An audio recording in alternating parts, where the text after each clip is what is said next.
is an avid photographer and visual storyteller too. So very, very warm welcome, Bhavya. Thanks, Rimpi. Thanks for such a warm welcome. And hey, everyone. Great to have you all here. And as explained by Rumpi, everything that's mentioned in the screen, suffice it to say that I'm very, very passionate about marketing. And as I see that all of you are attending, so I believe that either you are venturing into marketing as a early starter, or if you are already part of marketing, then you would want to excel in that career. So it's quite. I would like to start with content marketing lies at the heart of every marketing facets, be it product marketing that I'm a product marketer, be it content marketing or performance marketing or growth marketing, be it anything in the marketing, content marketing lies at the heart of it. So this session is very, very crucial to you. And without much ado, let's start with the presentation. Let's start with this session. And in the interest of time, what we will do, we'll keep all the questions as an individual questions to the end. And within the class sessions, all the class participation, of course, will be held. But yes, let's keep individual questions to the end. And I would like to start. I would like to start with the session. So, Rumpi, would I share the screen, or you will be giving me access to this? Yes, yes, you can share your screen. I can You are the share. co-host already. Yeah. All right. So I'm going to share the screen, guys. One second.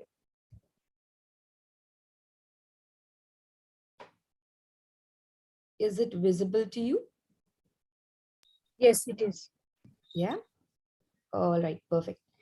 So one second, guys. Yes.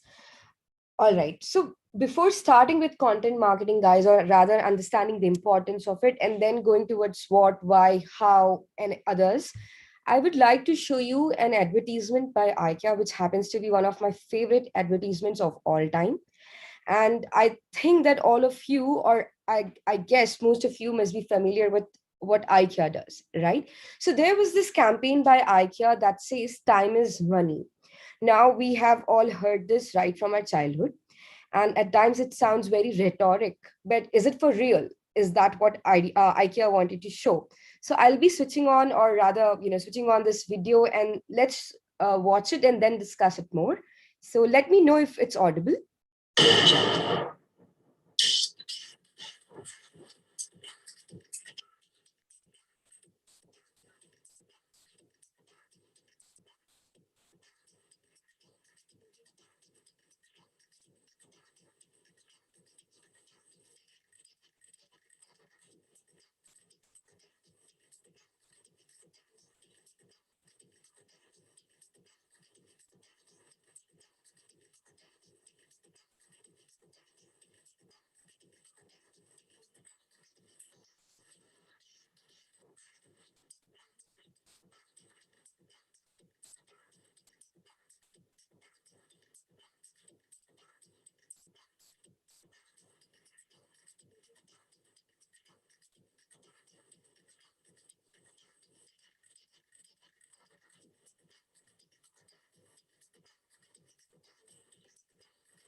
Would you like to pay by cash, card, or by your time? Cash or time? Would you like to pay with time as well? At the moment, I can say that you have 2 hours, 35 minutes.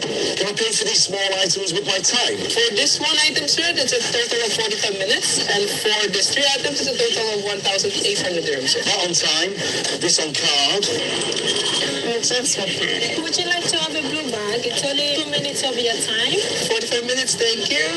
Have you got anything left over for a hot dog, maybe?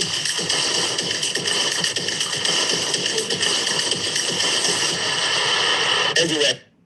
I should do this. All right, guys.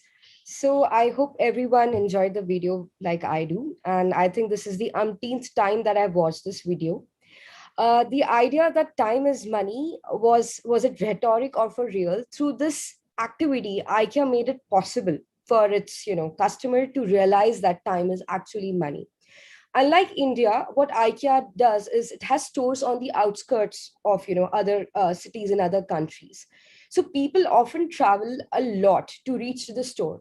So now realizing this as a pain point of their customers, they try to build an advertisement, or rather a branding video, to make it possible for their customers to realize that it's not just the other things that is great about IKEA, be it furniture or other things. It's also that the time that they are investing to reach IKEA is also quite treated as valuable by IKEA.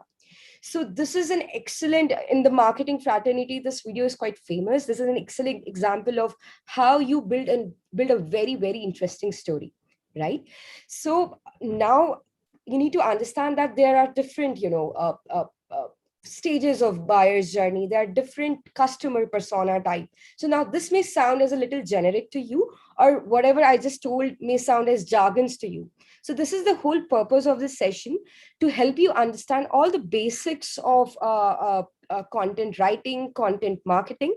And then in the second session, which is tomorrow, we will try to get into the nitties and gritties of it. Right. So let's go to the next session, next slide, sorry. And here is a very, very famous quote by a very famous influencer, Seth Godin. He says, marketing is no longer about the stuff you make, as in the products that you make, but more about the stories you tell. And I think this is something that you would have immediately realized about IKEA. There could be n number of furniture stores, but with that sort of video that says that your time is also treated as money, you win your customer's mind. Every time they want to buy something, they're going to go back to IKEA. Similarly, I hope everyone has watched the latest video by Cred, right? They bring in various personalities, Rahul Dravid being the Gunda of Kormangla and whatnot, to try to capture audience attention. So in all these activities, what they try to do, they try to sell a story. So that is what Seth Godin says here, that every content that you create should be connected to the emotional aspect as well as to the functional aspect of the product, right? So let's move towards the slide, that why would you want to have a story led content? Why not just create something and then maybe have it or distribute it across channels, right? So as you see, there are a few facts which are stated on the slide. Google receives 4 million search queries a minute. So in a minute, there are 4 million search queries, and there are, I think, at least double the number of people answering that queries. Now, when I say search queries, what you need to see that I have a problem and I'm searching for a solution, and that solution is being offered by n number of people, right? There are some facts that across various social media channels, there are so many content pieces shared, created, and distributed. Now, if you write a blog post, that how would that be differentiated from these 1,388 blog posts? And it's not different, then how would you gather, or how would you capture the audience attention, right? So before we dive deeper into this concept, there's something called the goldfish conundrum. It is believed that a goldfish has an attention span of 8 seconds. And human mind is supposedly these days, I think in the last decade or so, we do not spend more than 5 seconds or 4 seconds in any ad or any content if it's not appealing to us. So with that short of an attention span, if you do not produce a great content, all your digital marketing campaigns, all your product marketing collaterals, everything will go in vain, because that's what you have, 8 seconds. Right? So it's very important to connect the dots and build a story. I would like you to read further about the goldfish conundrum, because this is something that the next decade or next to next decade, the next 2-3 decades will, look into, because that's what we have, only 8 seconds, right? So let's move on to, yes. Now, I would also want you to start, when you read more about content marketing, there's a brand called Strawberry Frog. Okay, so what Strawberry Frog does, they produce story-led content, and they call it movement-driven marketing. So through all their content pieces that they create, and here you will see that they have, the companies that they approach, that approach Strawberry Frog, they produce all sort of contents, as in not just for their consumers, but for their employees, but for the community, for the organization, for leadership. Because through every campaign, it's not just the customers that you want to win, right? You also want to create a brand value. Now, suppose, say there's a product that you have and there's a consumer out there who wants to buy it now and now. But what if the consumer doesn't want to buy it now? You still want to create a brand value. And that is why content marketing through all these facets of, organization, it's very, very important. And Frog does major justice to this idea. It's called movement driven marketing. So I would also want you to research further on that. And now, without much ado, I think let's get into what exactly is content marketing, right? So don't read all these sentences, but rather just focus on these three words: valuable, relevant, and consistent. Valuable because if your content is not valuable to your customer, why would they watch it?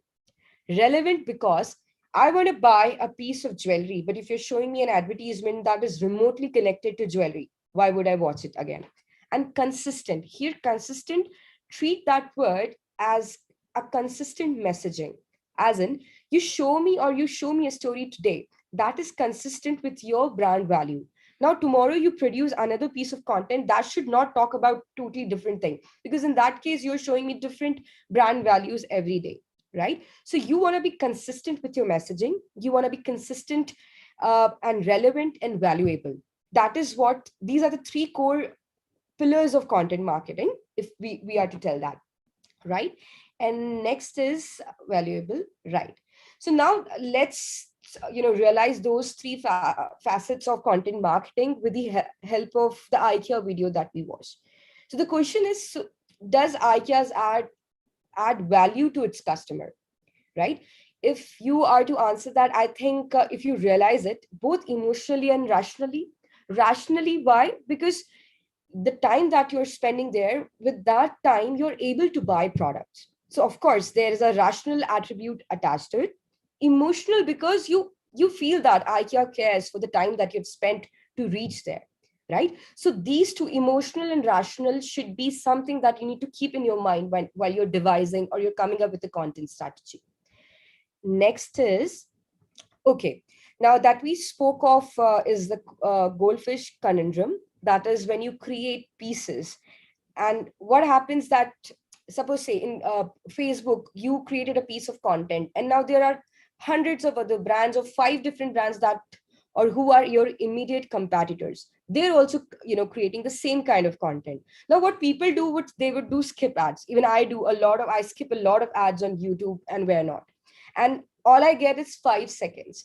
So the point is, how do you use those 5 seconds to make them or push them to watch the entire video or to read the entire blog or article, and get to the whole point of this article piece or content piece. So that is something that you need to understand, that why content marketing. If you're coming up with a digital marketing campaign, if you do not think along the lines of content marketing, you will end up spending thousands of dollars in performance marketing to reach to the target audience, find the right audience, find the right medium. But when you don't have the right content ready, those 5 seconds are wasted because they're going to skip that piece, right? So that is why the content marketing is very important. You could be a product marketer, you could be a performance marketer or growth marketer. All of us, whoever is in the marketing field, we need to understand or know about content marketing. And that is how we kind of build our different campaigns in the marketing domain, right? Next is, okay, yes. So I'll go back to the slide, sorry. Now, relevancy, consistency, and the value and the importance of content has been discussed, but who are you ultimately creating it for, right? That is your audience. Now, if you do not understand about your audience, as in if you don't know who your audience is, in the most vague manner also, you may end up creating something which is not required by them, right? So before even getting to the requirement part of it, you need to understand your audience very, very well, right? There are different kinds of people. You maybe in your own family, you could be someone who desires something else, while your father, your mother, your partner could be wanting something totally different, right?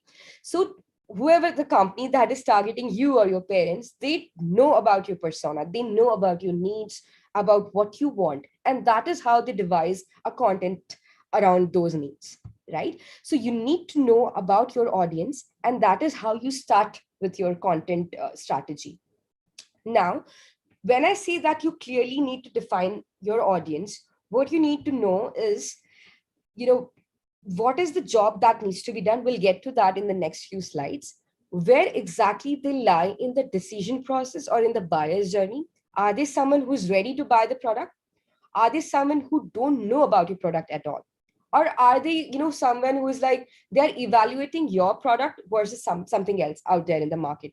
So that needs to be kept in mind. And for all these 4 points, I would rather say these 4 points will help you define your audience in a more prominent manner. So that is what you need, right?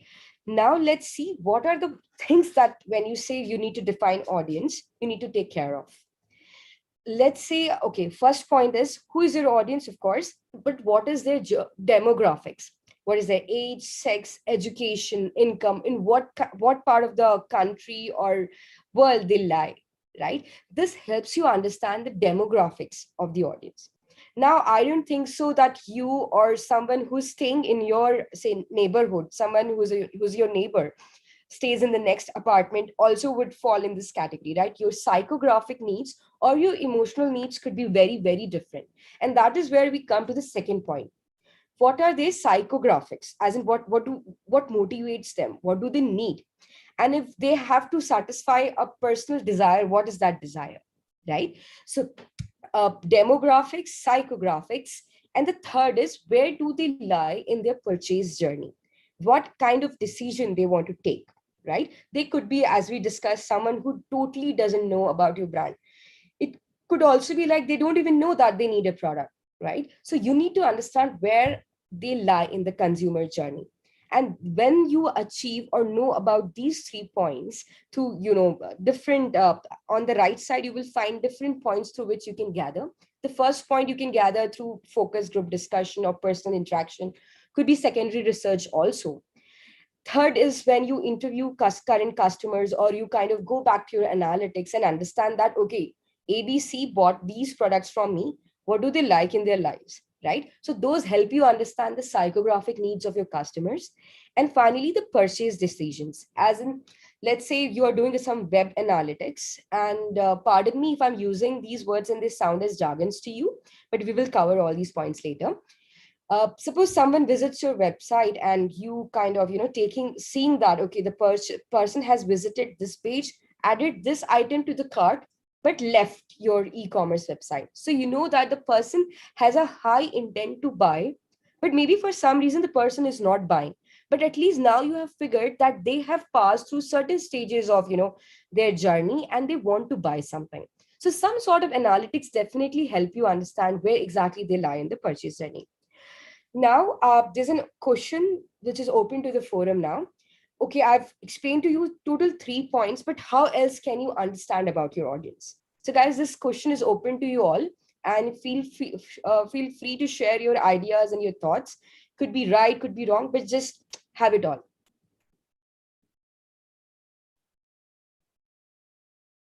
Any volunteer, guys? Come on, guys. Yeah, let's make it a little bit interactive, guys. Put your thinking hats on.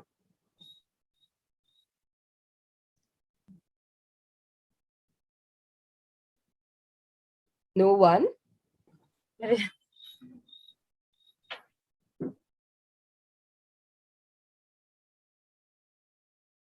Come on, guys, the 3 points that are stated here, and there are ways mentioned here to know or get to these points. But apart from these 3 things, is there any other way that you can understand about your audience? I'm re-quoting the question so that it becomes clear to you. Come on, anyone? I think we can do something like a market research and find which markets are in more demand for which products. So if we do like a proper research of our competitors as well, and also get to know which people are taking those services, I think we'll be in a better position to understand who our target customers would be. I think this is a very, very good point, Anish. But for some reason, this is also mentioned here. If you see online research or competitive research, these are the kind points that are mentioned. And of course, these are absolutely concrete points. But something else. Think further. I think you're almost close. I think you can also track why your customers are leaving you and going to your competitors. You can even track those things. I would say, Sabiyata, was it? Uh, I would say that also kind of falls under your competitive research, because when you're researching about your competitors, you kind of know that, who are the customers who are visiting them and also visiting you. Anything else, guys? Taking feedbacks from the existing customers. Wow, this is a great point, Saima, and I think you're very, very, very close to it. Okay, guys, without much, dilly dallying, I would say the next best thing that you can do is listen to your customers. So like Saima said, that take feedback from your existing customers. Of course, that is a way of listening to your customers. But the other way is directly going and talking to someone who you think is a valuable, could be a valuable customer and is currently a lead, because that will help you understand that the products that you offer, are they actually in demand or not, right? Otherwise you will end up creating something that is not even desired or wanted in the market. So when you listen to customers, you actually understand their emotional needs, you understand their functional needs, and when you combine it all, then you can create the product features to emotional aspects, right? So it's very, very important. And I think this is a very good quote to to complete what I just said.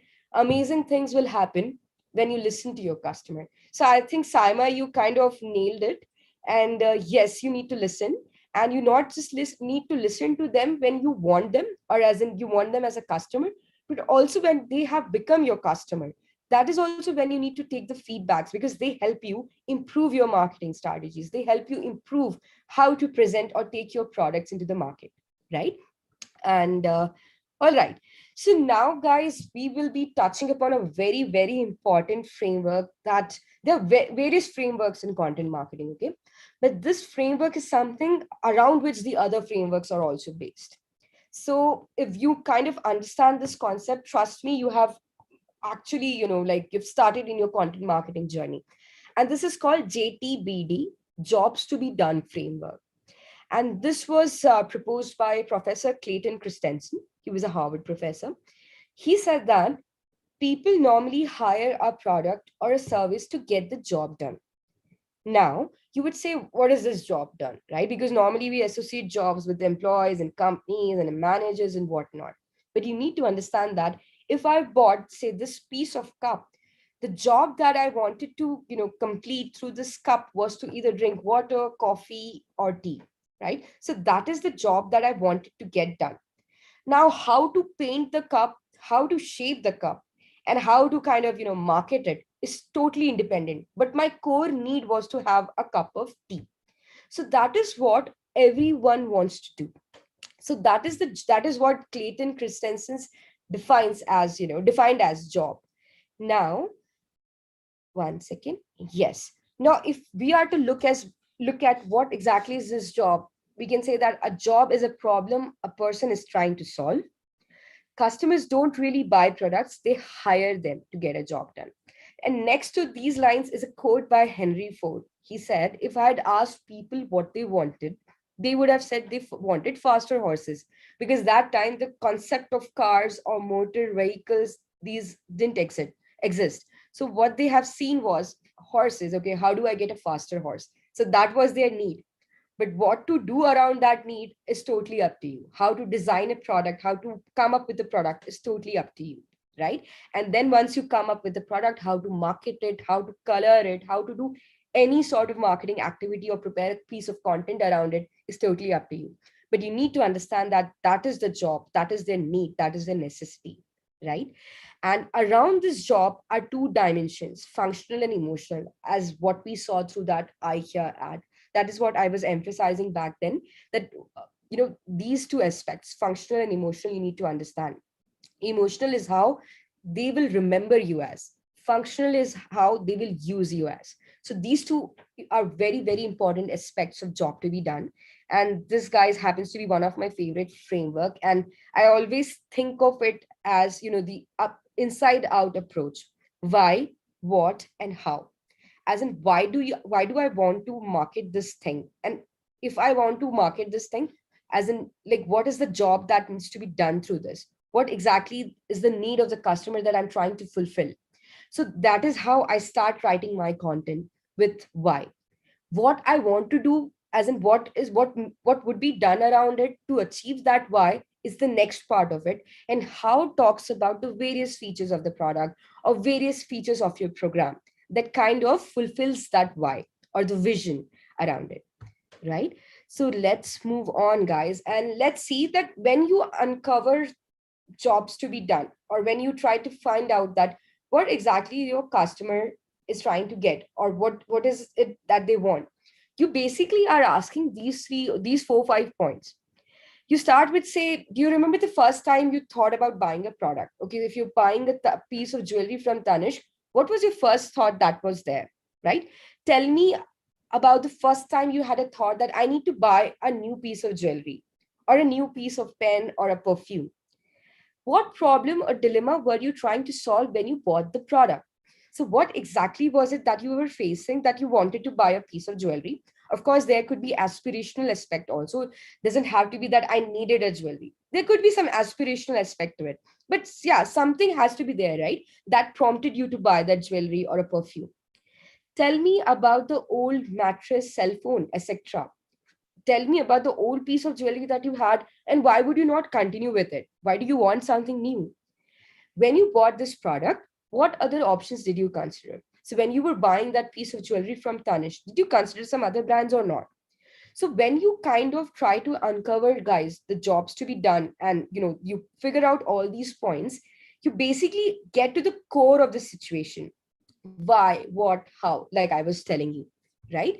And then, okay, once you have gotten answers to that, right, you kind of figure out the functional, social, and emotional jobs to be done. Now when you're buying a piece of jewelry from Danish, I wouldn't say that it's all functional. You don't just wear a piece of jewelry and there's a need that you want. Maybe I bought this pen, so there's a functional aspect attached to it. But with a piece of jewelry, there could be social, there could be emotional aspects also. So that is what we get to learn. When you uncover jobs to be done, you know exactly that the customer, where do they fall? Is it just functional? Is it social? Is it emotional? Or is it all three of them? And when you figure out all these things, you kind of get to these points. You understand what they want to experience. You understand where exactly you would want to put your product, in which category: functional, social, emotional.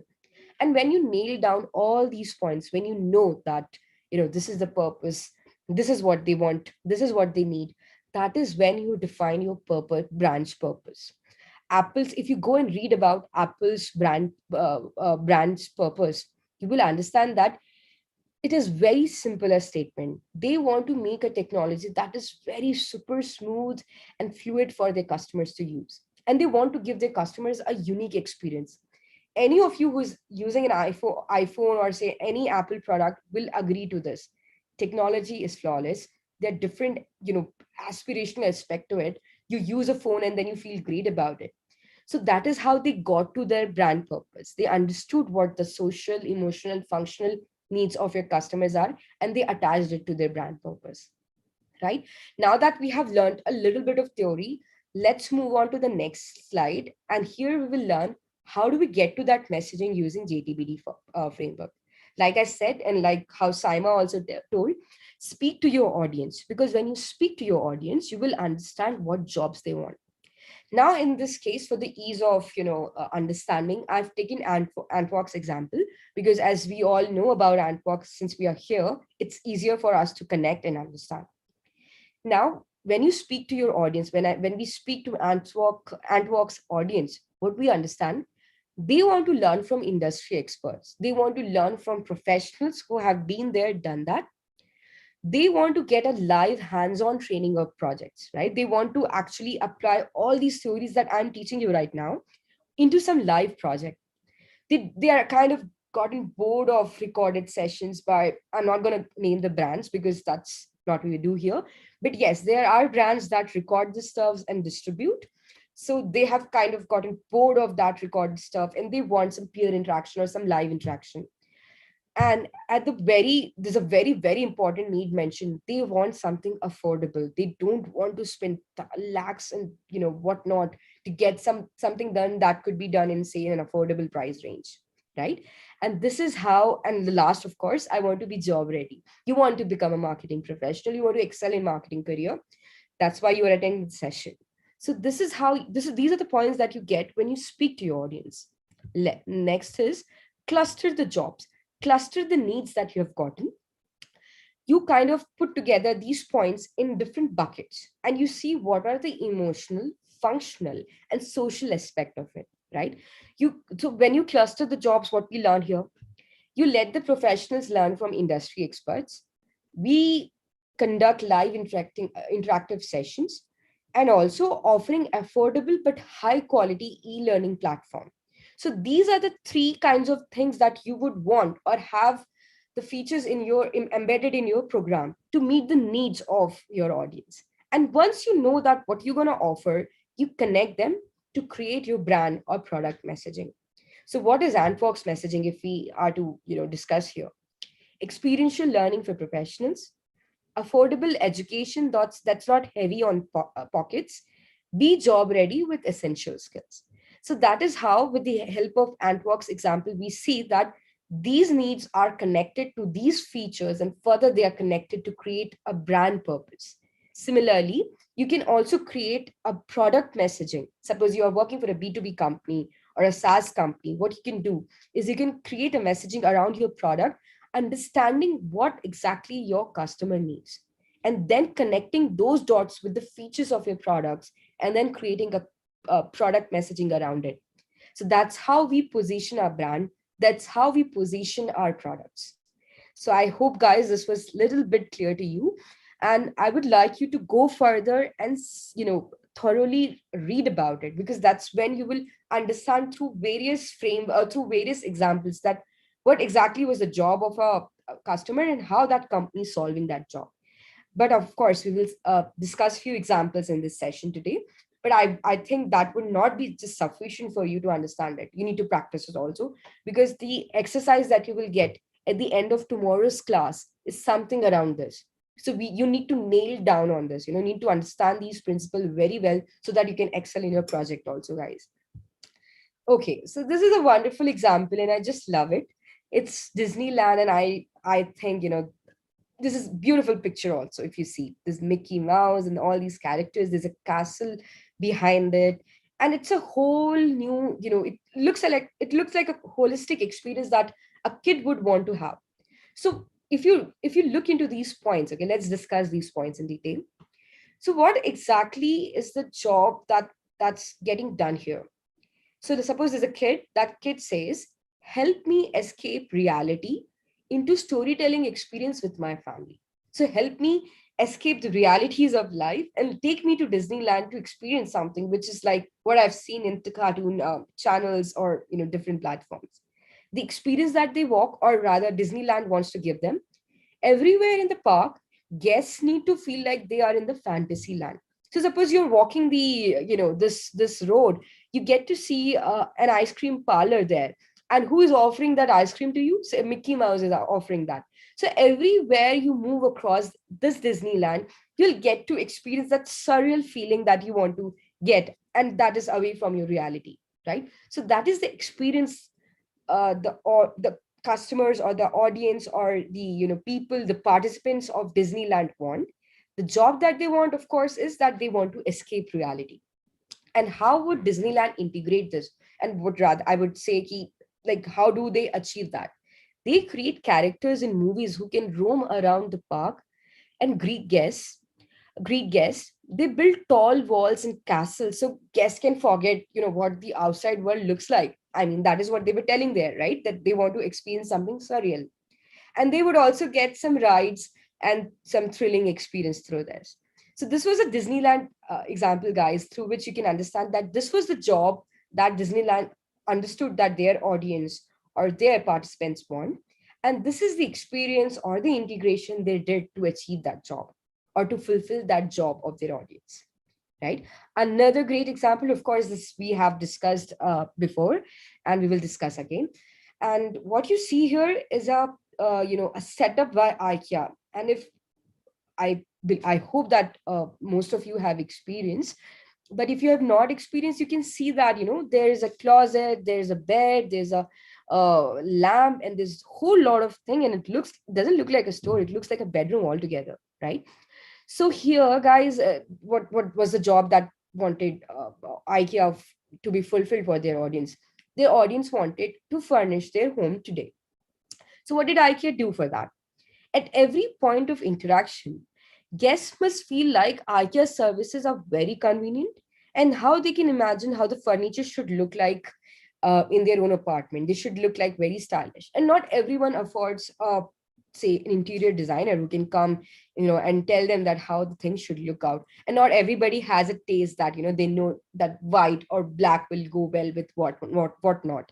So this is what they wanted to, wanted to do to fulfill this job for their audience. And what they did, they came up with this IKEA. The layout of all the IKEA stores are very intuitive, they're very wholesome, right? So this is what IKEA wanted to do. But of course, this is one aspect or one job that they wanted to fulfill.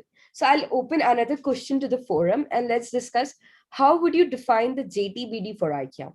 Say, suppose there's another job that needs to be done. What would you think that job would be that IKEA wants to fulfill for their audience? Guys, this question is open to the forum, so feel free to fire your answers away. Just one more job or two more jobs that you think they want to fulfill here.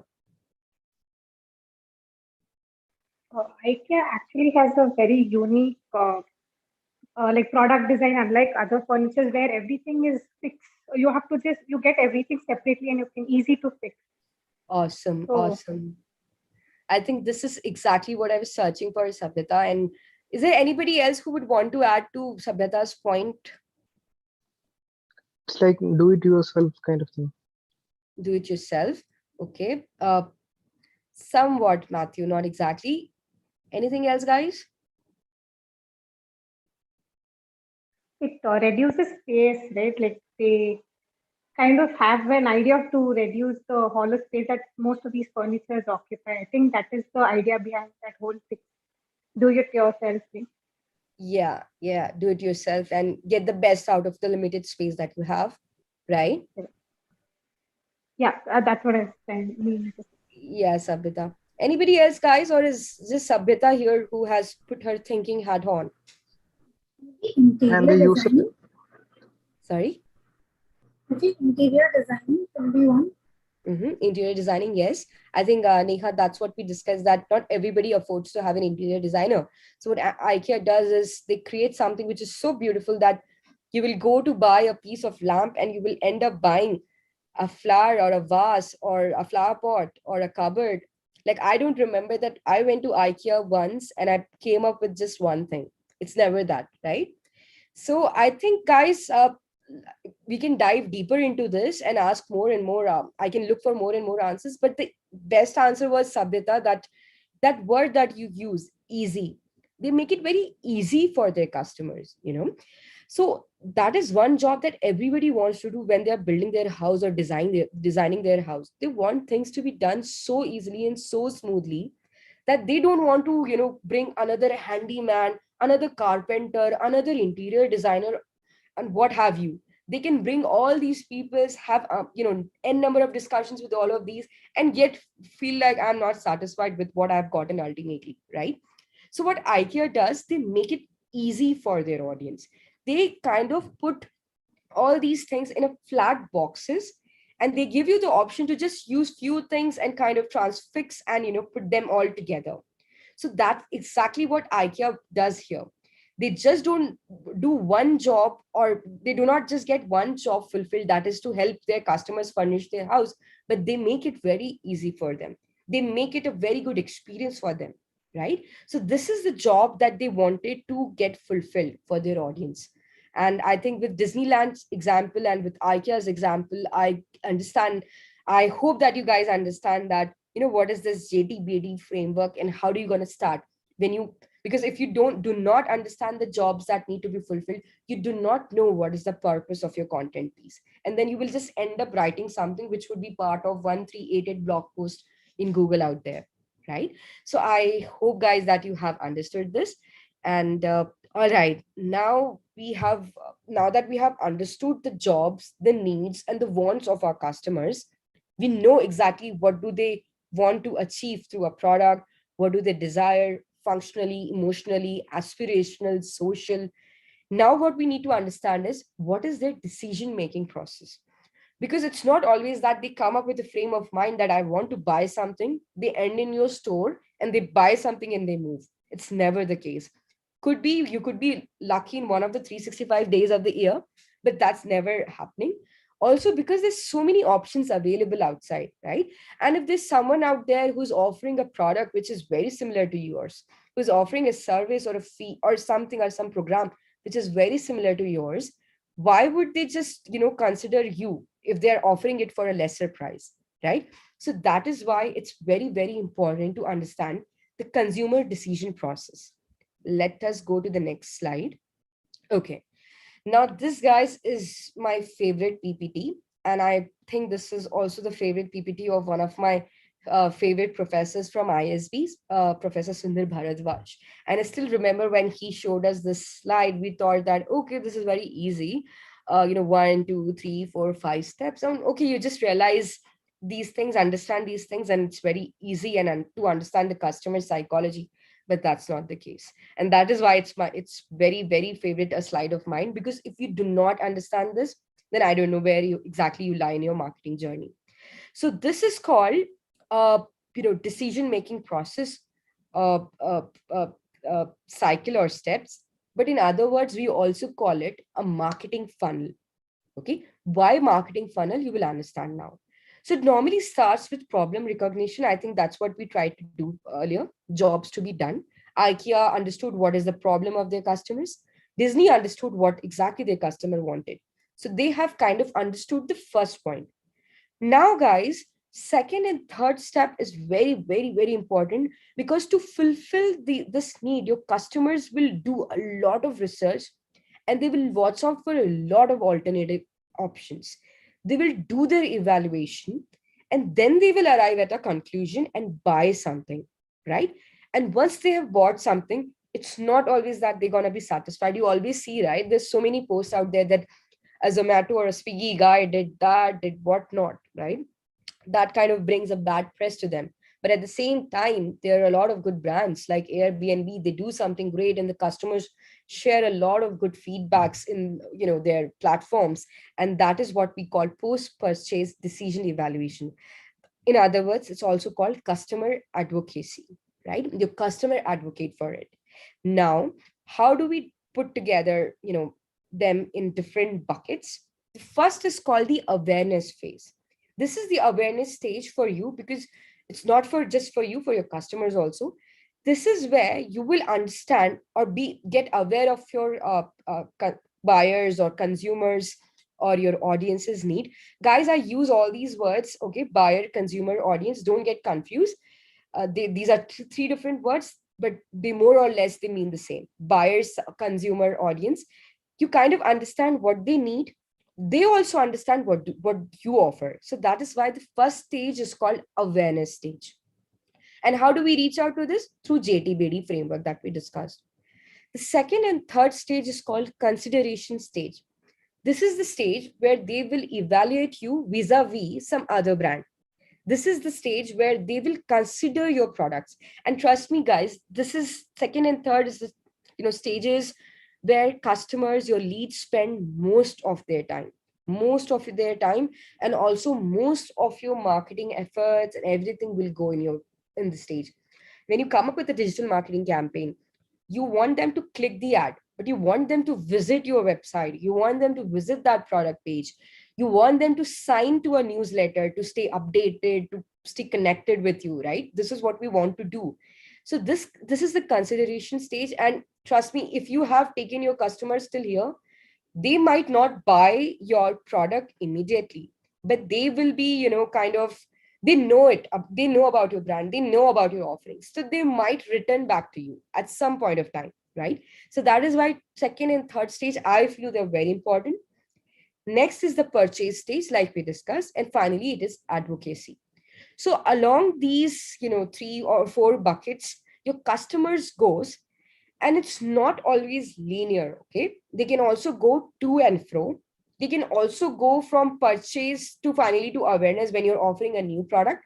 So it's not always a linear path, right? It could be circuitous also, because it's not just one platform that they will go and research about. It's not just one product that they will look into. They might take different paths. It's not always linear. For example, I am aware of your product, of say Antwak's programs. I'm evaluating and searching again, but again I may go back to awareness stage, where I start rediscovering about different other programs, and I'm trying to explore different things about it. And so maybe I got to know about Antwak through Instagram, but maybe other programs are offline programs, and I go to their studios or wherever, and I kind of go and check out their features and whatnot. So it's not never linear. It could be circuitous, it could be linear as well, and it can also happen across multiple platforms.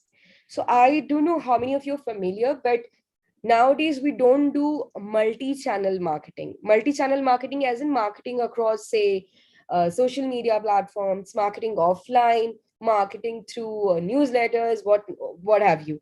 We don't just do multi-channel marketing, we do omni-channel marketing. Omni means your content ought to be there everywhere, right? So suppose I buy something from Lenskart. So Lenskart, what they did, they have a store in most of the cities. So customers, they may go to their website, they can watch something in the display, but still they don't know how the spectacle would मैं feel इसीलिए like. तुमको phone करेंगे बोल रहा था मैं तुमको, Shabir, it would be great if you could mute क्योंकि yourself. उधर तो तुम जा Excellent. So this is something great I love about live interactions. Some nice interaction and conversation comes across, right? So coming back to example of Lenskart, guys, what happens? I see a product online, and now I want to know how it feels like. So I'm going to go to their offline store or a store in my city, experience it, go back to their website, put a some voucher out there, or some discount voucher I have from some other platform, and buy that product online. So what I mean to say is, your customer is going to interact with your product, with your brand across various channels. It doesn't have to be that you always have an e-commerce website and you ought to have another store in your city. It's never that. But you need to understand that they may interact with your content on LinkedIn. They might also interact with your content on Instagram through various channels. I think that is what is we have tried to mention, that in 2020 it's hyper digital. Your customers could be anywhere. Now what is important here is, you need to understand that when they are everywhere, they are not there with a single mindset. When I'm on LinkedIn, I've got my professional hat on, but when I'm on Instagram, I've got a very different frame of mind. I'm just simply scrolling and kind of looking into different things, how my friends are doing. So there I'm kind of in a lifestyle phase of my life. But on LinkedIn, I have my career aspirationals on, right? So on different channels, on different platforms, people behave differently, guys. And that is why you can never have a single content for all the platforms. It's never the case. You need to understand where your content, where your customer would be in their buyer's journey. As in, suppose they are evaluating, are they evaluating you only on the basis of what's mentioned in your website, but are they also going through your Instagram page or your Facebook page, right? So you need to understand that they might go through different channels with different mindsets, and hence you have to have a different set of content strategy or a content piece for different channels. It's never the same, never the same, right? And sorry, there are multiple sources of awareness and consideration: digital ads, search, blogs, WhatsApp forwards, sorry guys, apps, and what have you, different formats, and multiple moments of discovery, research, seeking recommendations long after a purchase decision is even made. So suppose I'm buying a piece of, say, jewelry here, and I've kind of reached a purchase decision. I'm almost going to finalize it, buy in the next hour, but then I get a WhatsApp forward, and I get it from another, say, friend of mine who has forwarded me that, hey, see, you're getting a similar piece of jewelry from ABC other brand, and they're offering a discount. So from this purchase decision, I go back to the, initial stage, awareness and consideration stage. Now I'm aware about some other brand. Now I'm also considering this brand versus that brand. So we will keep going on, and that is why it's very complicated. People who say that content marketing is all about just writing a piece of content, sorry, your marketing campaigns might not be that successful.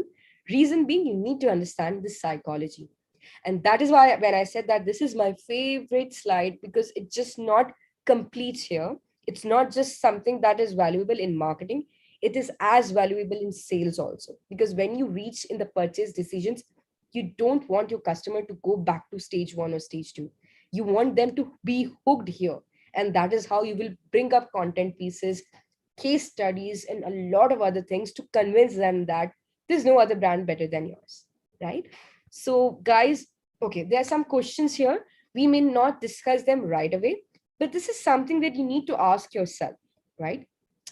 So first is, have you mapped the circuitous buyer decision process for your target audience? As in, suppose you work for a brand or you are coming up with your own company or a startup, you know that this is the persona I'm targeting, this is the audience I'm targeting. Okay, so how are they going to move across this journey? And what are the various channels they will explore? What are the kind of contents they will be interested in learning?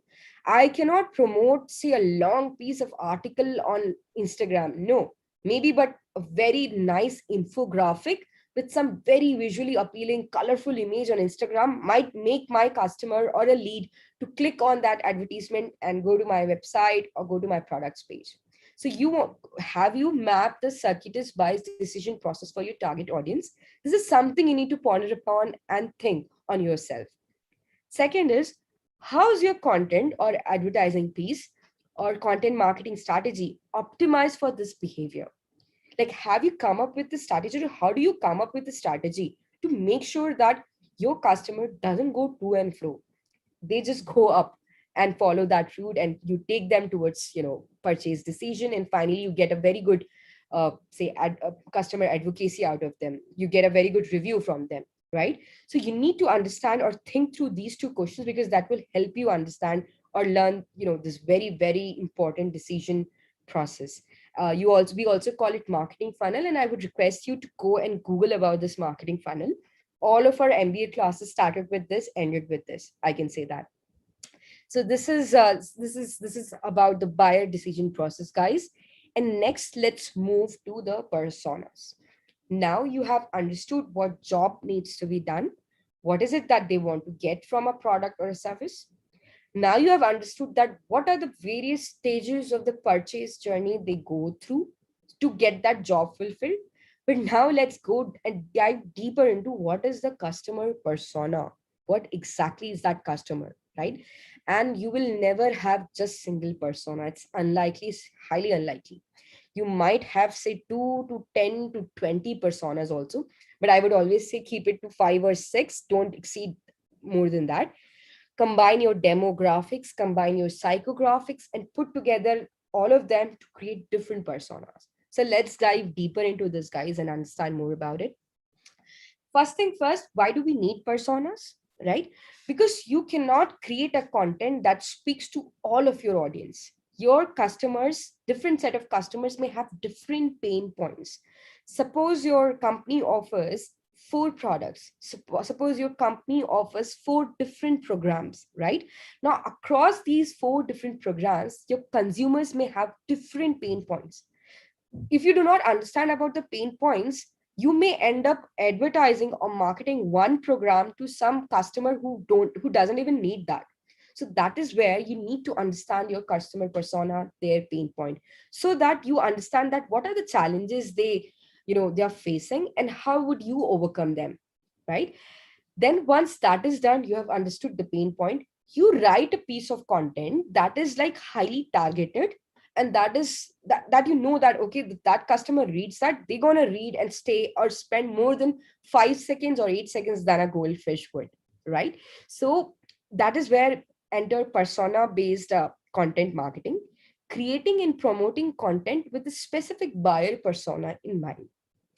And here exactly valuable, relevant, and consistency comes into the picture. if you do not understand about your persona, you will end up offering them something which is not valuable to them, which is not relevant to them, and which is not even consistent with your brand messaging or your product messaging, right? That is why we need audience persona.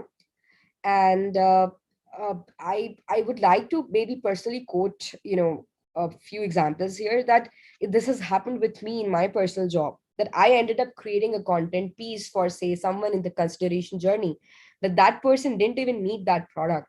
So I ended up wasting a lot of time in creating something that he didn't even read, and that whole project got, like, I wouldn't say closed. We kept that content piece aside, but I would say that time that I spent there was, it turned out to be something that was not concrete. So you wouldn't want that, right?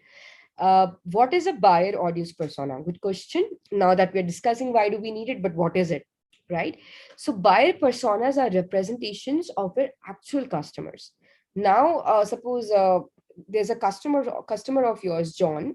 Now you can't just put that person into the picture, but what you would do is create a dummy of him, kind of thing. So you understand that, okay, these are the features of one of our customers.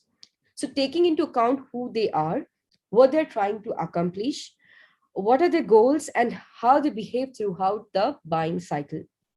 You kind of understand about their demographics, you do their marketing research, you do your marketing research, you go and listen to them, you do all the sorts of things that we discussed a few slides back, and then you put together all of them and you create personas. Right now, of course, different people will have different pain points, they will have different needs, aspirations, motivations. I may be someone who spends 2 hours on LinkedIn, but you could be someone who spends say 2 to 3 hours on other social media platforms. So these are the things that you try to uncover, and then you come up with your different personas, right? And depending on this, figuring out all these questions and getting all the answers, you normally end up with 2 or 22 personas, right? That's what we were discussing, that you may have 2, 4, 5 personas, but companies that have huge portfolio of products, they may have 20 such personas, right? Now, personas compile information about a customer's problems that we have discussed, that is called jobs to be done, ambitions, working infrastructure, and that helps you shape your content that makes them appealing to them. And also you map that content to different stages of the buyer's journey or the marketing funnel, right? So here you need to understand, guys, there's a statement here: think qualitatively, verify quantitatively. So you need to know that, okay, I've created a piece of content. This is mapped to this stage of the buyer journey. This is the persona for which I've created the content. All done. But now you need to see that whether that content piece was heavily engaged, like through that content piece, the audience has heavily engaged or not. Is this something that they have gotten, have they reached your website? Did they sign up for your newsletter? Has your, engagement in social media increased? So these are the things that you need to verify. Now, this is something that we'll come back to tomorrow, when we will discuss about various KPIs and performance parameters that help us to understand if our content strategy is working or not. But for now, you need to think about buyer persona and think qualitatively, think about their pain points, and learn about creating a content around those pain points, right? Next is, okay, now let's come back to, since we have covered why, what, let's see how. As in, we know why we need buyer persona, because if we don't know it, we might end up creating a content piece that is not relevant. What is buyer persona? If we want to know about their pain points, we want to understand more about the customers, so we know that these are the value offerings or value propositions of our services or product that we need to, offer to our content pieces. Then how to come up with this, how to build a buyer persona. We were discussing that there are various ways: primary, secondary. Primary is mostly like you go and talk to the people yourself, but it has become very, very tough.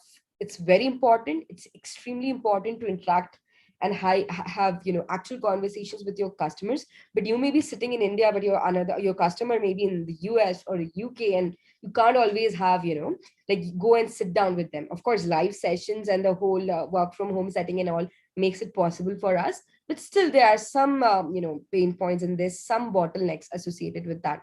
So that is why we have secondary research. We do market research. We read about our competitors, who are their customers, why are they buying their products. Then we do a competitive comparison. We see how we stand out as better. And then we sort of, bring those points out in our content.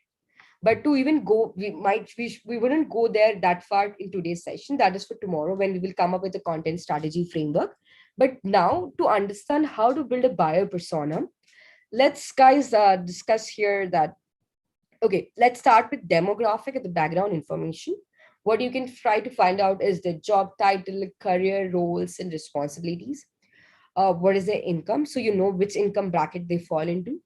Where are they located, what industry they work, what is their company's budget. Because why C and D points are important? Because your customers are not always B2C, they could be B2B also, right? So you know the company that they are working, what is the company's budget. Because if the budget for your product or your product category is very small, they wouldn't even consider you or talk about your products, let alone buy and then give you a feedback, right? So this is the demographic or the background information you could gather.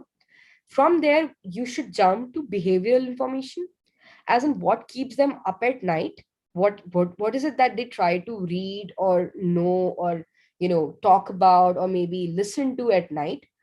Their pain points and challenges.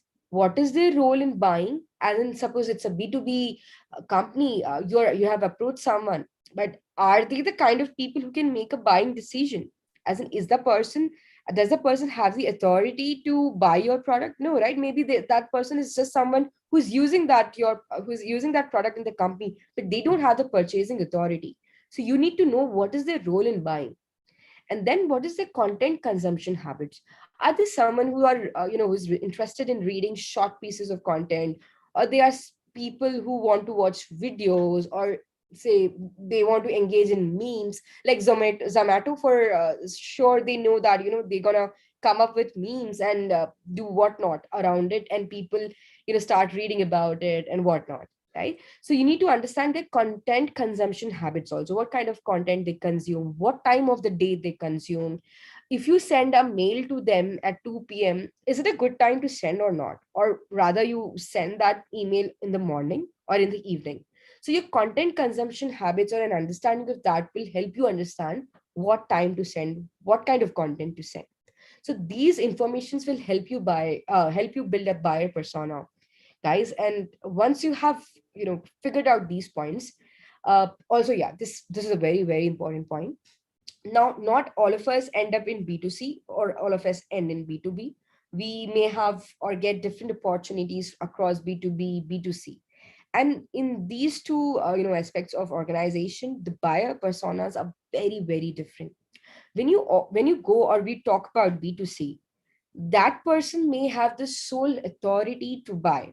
But in B2B, there are multiple stakeholders, there are multiple people involved in buying a product or getting a product, right? It could be someone who is a manager, then a senior manager could be involved, then the associate director, then the CIO, the CXO, who a lot of people are involved in the decision making process in B2B setting. But that's not the case in B2C. Maybe a couple of friends are, I end up discussing with a friend of mine that, hey, whether I should buy this or not.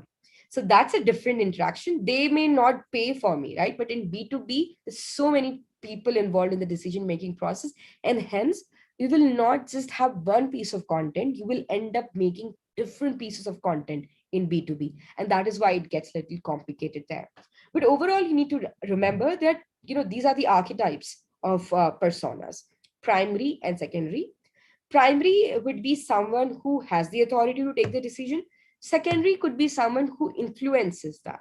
Similarly, I think the second point reiterates that one could be decision maker, one could be influencer, and the other could be detractor, right? So you need to understand that these are the different kinds of personas that you may end up interacting when you go to the B2B setting.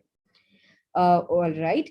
All right, guys. So now that we have discussed why you need personas, what are the personas, and how do you build personas, let's explore a persona.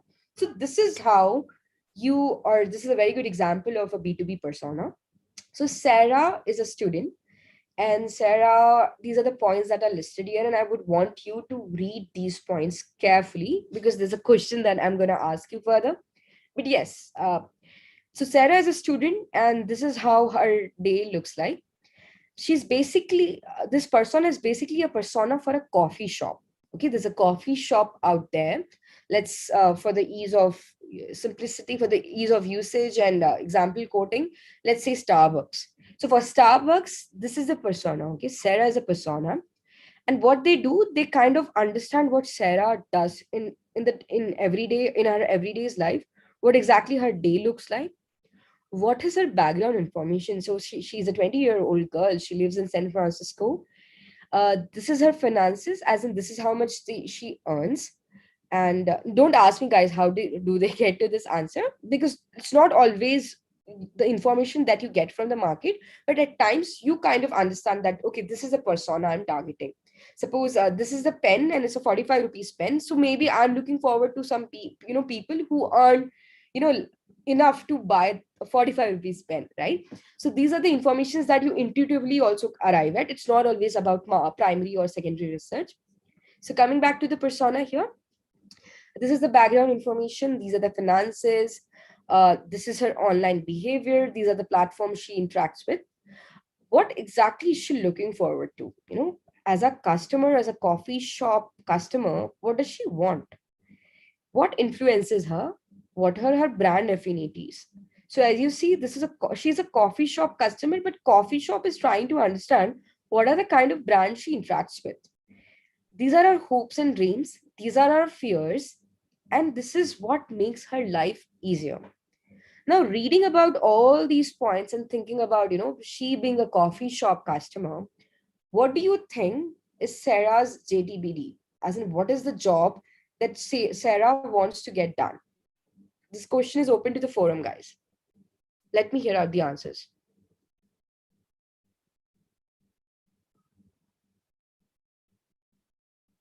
Anyone?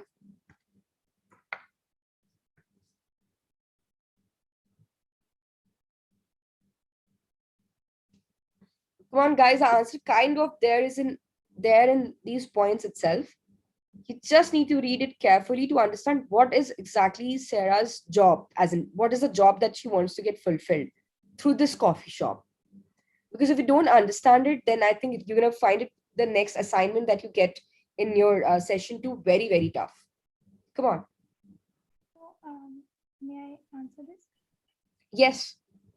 So her life seems very busy. She don't have a cat. She don't have time. So in that coffee shop, she must be looking for, of course, with a good quality coffee, but in her hand. So she wants it very easily.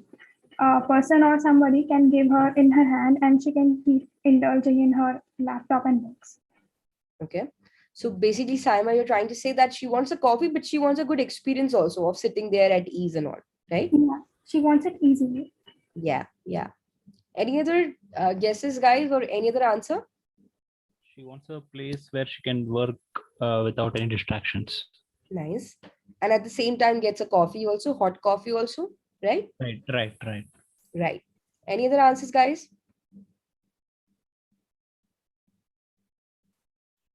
You guys are right everywhere. Just a few more answers and I think we can totally understand what are the jobs. The ambience should boost her to be much more productive. Right. Also with the coffee, which helps her to boost up with whatever tasks she wants to do for the day. Amazing answer, Ritu. This is an excellent answer. And I think this is the kind of answer I was hoping to get. So it's not just the coffee, it's the experience and also the feeling that she gets around the coffee shop that motivates her to sit there and work there, right? Because coffee is something that she can get in some other shop also. There's so many shops out there. But apart from coffee, if you read, guys, what she's looking forward to, right? She wants a place to decompress herself. So the ambience that gives her that sort of feeling is something that is she looking forward to. So that is the job that coffee shop has understood that one of their personas would want. Now, keeping these job points or pointers in mind, a coffee shop will not just try to create a coffee that is tasty as whatnot, but also would want to keep the ambience so superb that their customers feel, or get the feeling that they would want to return back to the coffee shop again and again. A coffee cannot be that addictive that person comes back again and again, but an ambience could be, I feel so. So that is what they want to, achieve. And this is where this is why they came up this persona, to understand the job and then design their coffee and their coffee shop experience accordingly. So this is a B2C persona, guys. And let's also discuss, I think we will discuss, we're going to discuss two B2B personas, but let's start with a simpler one. Or, okay, there's another B2C persona that we can talk about. This is also interesting. So Rachel is a stay-at-home mom, and this is her personal background. Okay, this is her business background. This is her lifestyle. This is her challenge and pain point. And this is what, these are the platforms or, various means she used to get the information. And the question is, what is Rachel in the market for? As in, what exactly the stay-at-home mom wants to do in the market, or what would she want to do? What is the job that she wants to accomplish in the market? Any answers, guys? You look into her business background also, then see that she's a stay-at-home mom, right? She's a B2C persona. And if she's there in the market, what would she want to do or get done? She wants to start an online business promoting some items online. Right? Good one, Ritu. It's a very nice answer. So basically what Ritu is trying to say that she is a stay-at-home mom, but she may have some capabilities. So at the ease of her house, by sitting at her house, she can offer her services. As in, maybe if she's coming from a marketing background, she can offer consultancy, or she could be a freelancer also. Right, Ritu? I think this is what she wanted to say. Yes, Bhavya. Yeah. Any other answers?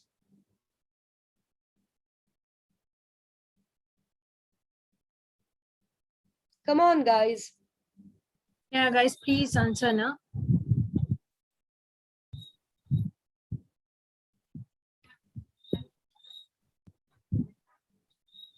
Look into her challenges and pain points, because I think that's something we have been discussing for long, that you need to understand the pain points of your personas. So if you don't know or understand the challenges of Rachel, then you wouldn't know what exactly, she needs. So look into her challenges and pain points. So from these challenges and pain points, guys, if you're finding it tough to understand, let's see that she is in a financial crisis. Okay, she wants to downsize, reduce mortgage. She wants to sell a property, right? So basically, she's in need of cash here. That is what you need to understand. That this is her pain point. She needs cash. She needs money. She has a decent business background. She has a decent, personal background, but she has this pressure of getting, some money, right, to fulfill or to overcome these challenges. So exactly, I think we should discuss the point that Ritu said, that she is ready to offer some freelancing service or something online at the ease of her house. That is why Rachel is in the market now, right, to earn some cash with the help of her capabilities, right? So this is how we need to understand and look into this persona. The previous one was very, very clear. A coffee shop described n number of things, and this is what you would also need to describe when you are building your personas. So look into these aspects very carefully, otherwise you'll find it very tough in your project. The other thing is, of course, B2B personas. Here it's a different kind of persona. Here you're trying to understand what would she want to do in the market, right? Next we come to the B2B personas, guys. This is a very, very simple one. You might find it tough. Trust me, this is very simple. I work in a SaaS company. It's a B2B they have B2B offerings. And when I create, being a product marketer, when I create content, I know that it's so challenging. For every stage I need to think about different personas for, I need to create a content that's engaging. So let's hear out for John. Okay, so John Johnson is a marketing manager. Is he a decision maker? No. Now need to understand here, what does it mean? He's a decision maker, as in, is he the kind of person, who will make the final decision of buying the product or not? You need to think from that angle. So no, he will not take the final call of buying the product, but still we are discussing this persona because he will have a role to play in this category. Okay. This is his industry, age, salary, other things. His goal is to deliver qualified leads to the sales team to grow user base and achieve revenue goals. Being a marketing manager, as many of you must be or I am, what is my target? I would want to come up with qualified leads. And so is the goal of John Johnson. What is his challenge? His challenge is basically to improve the conversion rates on website with more relevant content. So John Johnson wants to create content pieces for his website so that people come to the website, engage more, and kind of sign up for the email newsletters, kind of for product demos or webinars. So that is his goal, right? To improve the conversion rate. So he get qualified leads from there and he could pass on that to the sales team. That you need to understand. How we can help. So this is a persona for a company who is basically offering something to this marketing manager. So what is this company trying to understand? How can we help? So connect John with tech savvy tech writers through Clear Voice. Okay, so there's a company called Clear Voice. They're trying to help John by providing him with some very good technical writers. So these technical writers who are very tech savvy, they will help John to come up with content pieces that will create more traction on his website, that will create more conversion or interactions or engagement on his website, right? So this is how this company Clear Voice can help. And what is the messaging that they're going to have in their content, right? Focus on how to increase engagement for John by providing subject matter experts or technical writers to write B2B content. So suppose there's a company called Clear Voice. This is the framework or this is the B2C persona or the category they have come up with. And that is how they are defining. What is the goal of the persona? What is the challenge of the persona? How Clear Voice can help this persona? And if they're trying to help him with the content piece, what exactly would they put in that content piece? As in, what would be their focus, right? So guys, another question for all of you. Who else would be part of the decision process? So suppose Clear Voice is going to, offer technical savvy writers to this marketing manager. Like they are providing or giving references to this marketing manager. Who is the final person in this decision journey who will take the call of hiring or not? What do you think? It's a very simple one. Come on.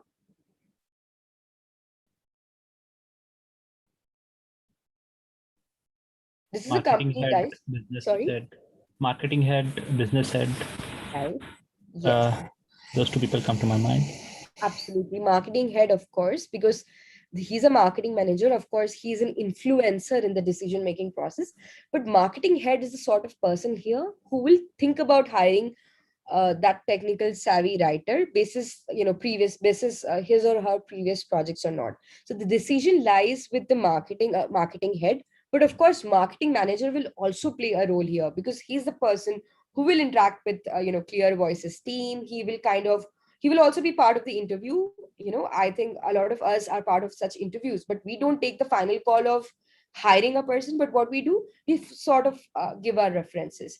So I think that's the answer we were looking forward to. And anybody else? I mean, we have discussed, but do you want to say there's any other person who would be part of this journey?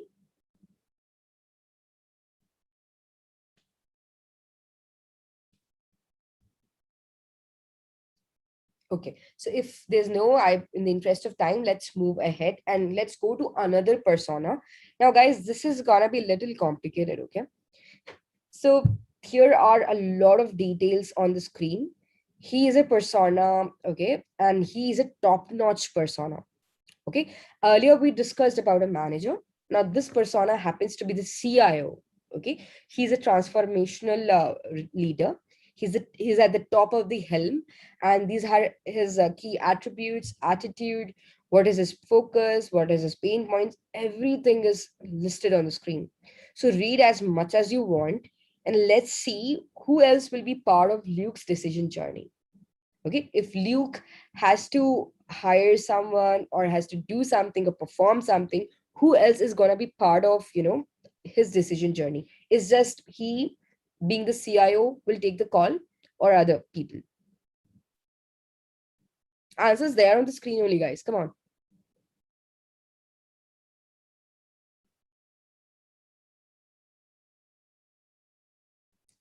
Come You on, need guys. a technical team's opinions also, right? Sorry? You will need technical team's opinion also, right? Right, right. Nice one. So you would want have technical leads or leads. I'm telling technical employees or the other sales engineers, a solution architect, or developers, and all these could be part of this decision making journey. With he being the CIO. Any other answers, guys?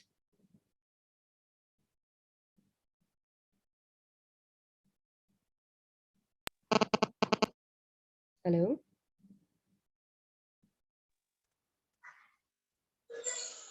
Is there someone speaking? No, I think Shabir is having some issue.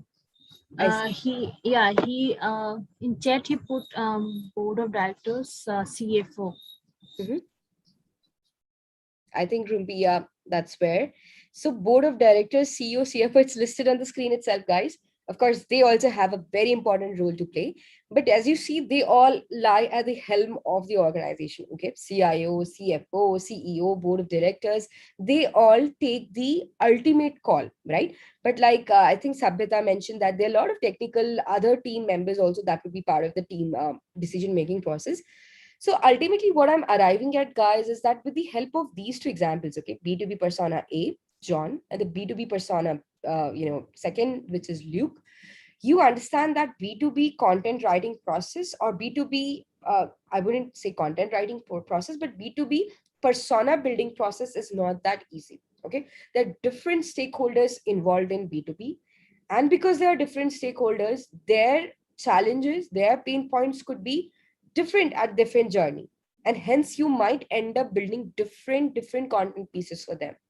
Okay, this is what I'm arriving at, that B2B and B2C are two different sides of the story, right? It's not, I wouldn't say B2B is tougher than B2C. B2C both have their challenges and pros and cons, but they're very different. That is what you need to understand, right? Next is okay, I think this should be the last slide, or this should be the last part of our discussion. But let's look into this, guys. And while we're talking about B2C and B2C, there are some subtle differences between them, like we saw. But diving deep into that, let's see. When we talk about B2B, okay, there's a small focused target market.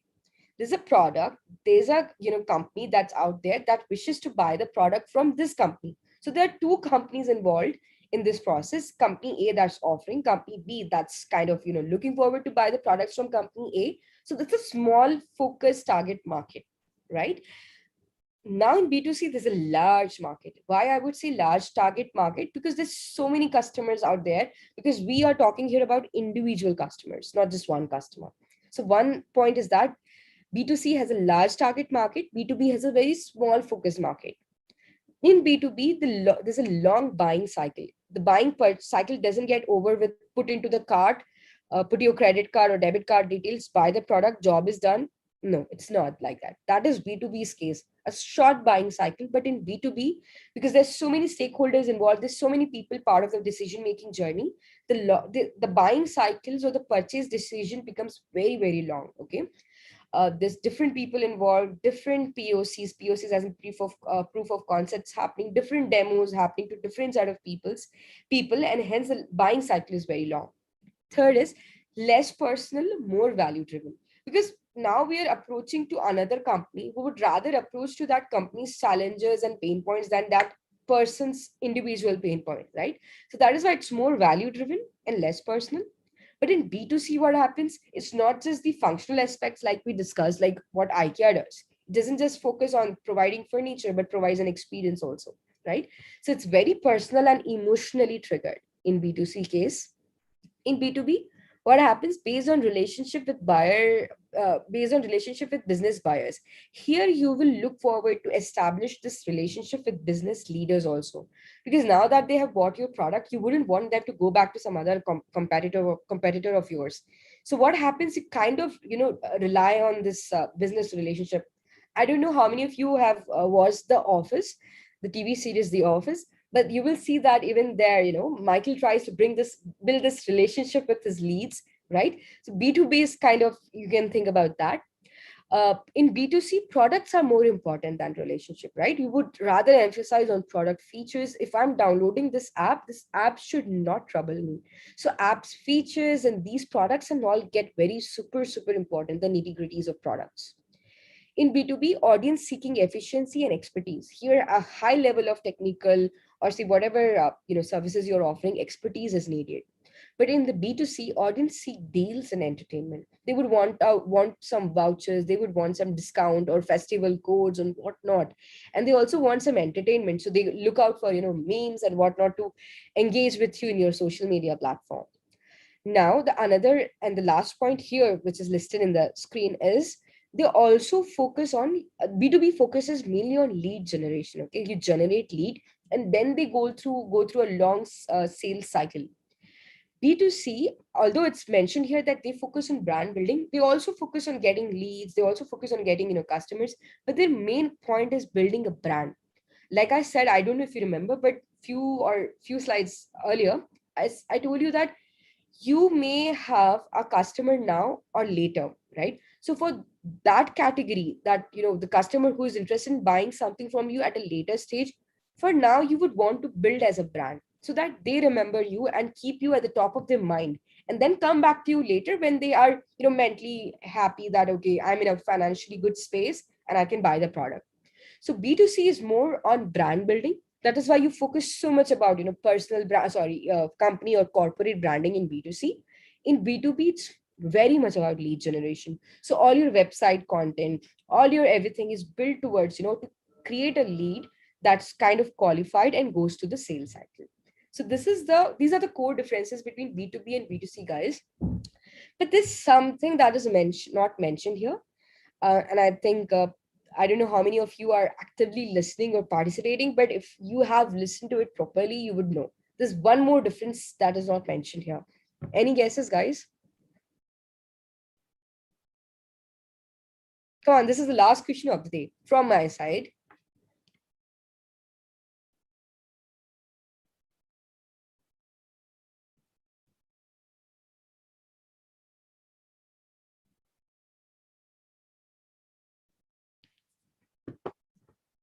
Any guesses? It could be, there's never, about right or wrong.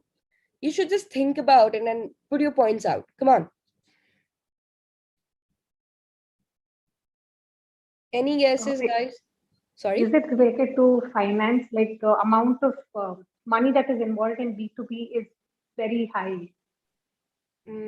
I wouldn't say that is the kind of like, uh, of course, that is there, Sapita, money that is involved in B2B. But I would rather say that that is covered in second process, long buying cycle. Why is the buying cycle so long? Because there's loads Many of money. decision makers. Yeah. There's loads of money involved. So you wouldn't just, with a blink of an eye, make a decision and buy something. So that would attribute here. But good guess, Sabita. Any other answers, guys? Come on. Is it relationship with the personas, these two, B2C and B2B? Saima, that is mentioned in the point number 4. Okay. Yeah. Anything else, guys?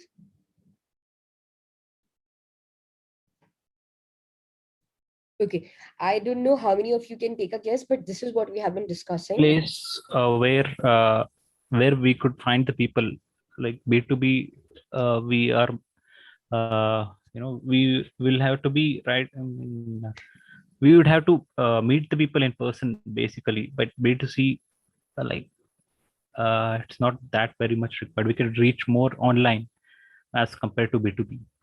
B2B, we are more focused mainly on directly meeting the people, but in B2C, not so much.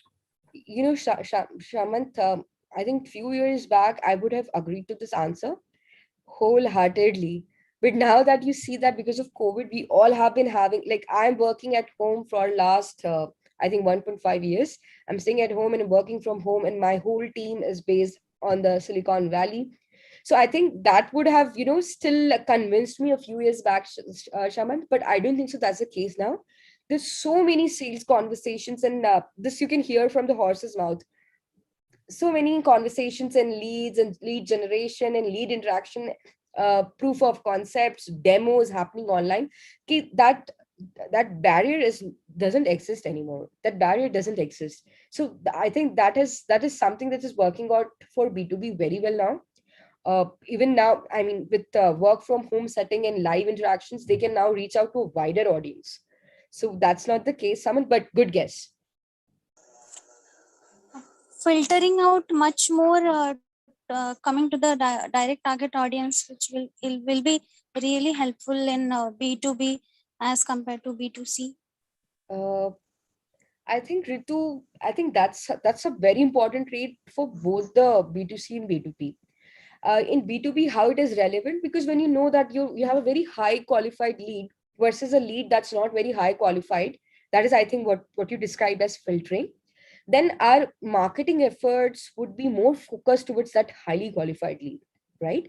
Uh, I think there are a lot of companies who have started offering products on that category when they help us evaluate different leads that we get and categorize them so that we can further categorically choose the customers or leads, not customers, sorry, leads that we can focus more on. So that is pertinent for both B2B and B2C. Ritu, in B2C, what happens, just there's a small subtle difference. In B2C, if you get a high qualified audience, you would immediately target them.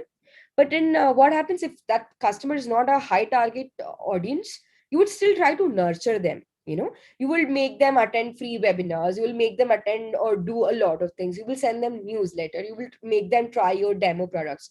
Like if you go to Forest Essentials, what happens if you go and buy some product from them, they always put something, some free products into your bag, because they want you to try their new product, new product portfolios.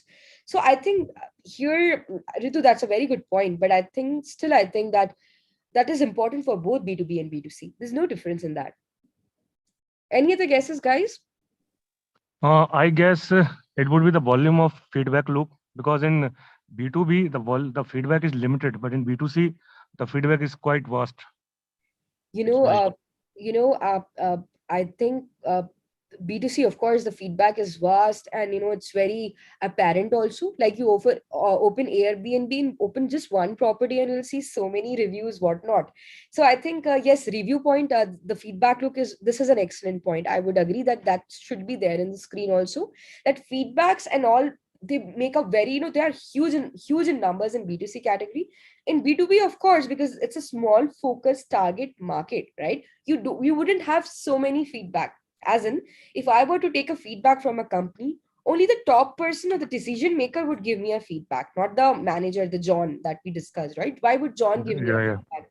Correct. Only the Right, top right. person, yeah, only the top person or the decision maker will give me a feedback that, hey, your product is great and there's a great ROI that I'm seeing here, return on investment. And I think that feedback thing is somewhat attached to point number one, because they have a small target market and B2C has a large target market. So, guys, I think we have discussed a lot of answers and amazing answers. Seriously, that has also made me think through those points. But the most important point, and that we have already discussed in previous slides, is in B2B, there are multiple stakeholders. In B2C, there is not. I think that is not the point which is mentioned here. In B2B, you will have to convince John, even though he's just a marketing manager, if your value props, if your core points are not communicated properly in your content piece, and that content doesn't reach to John, the marketing manager, in the right platform or through the right platform, if John is not convinced, he will not take that thing up to the look of the company or the top of the company, right? So there are multiple stakeholders in B2B. In B2C, they're not stakeholders. There's just one stakeholder, this one decision maker. There could be a couple of influencers, right? Like we all see influencer marketing in social media.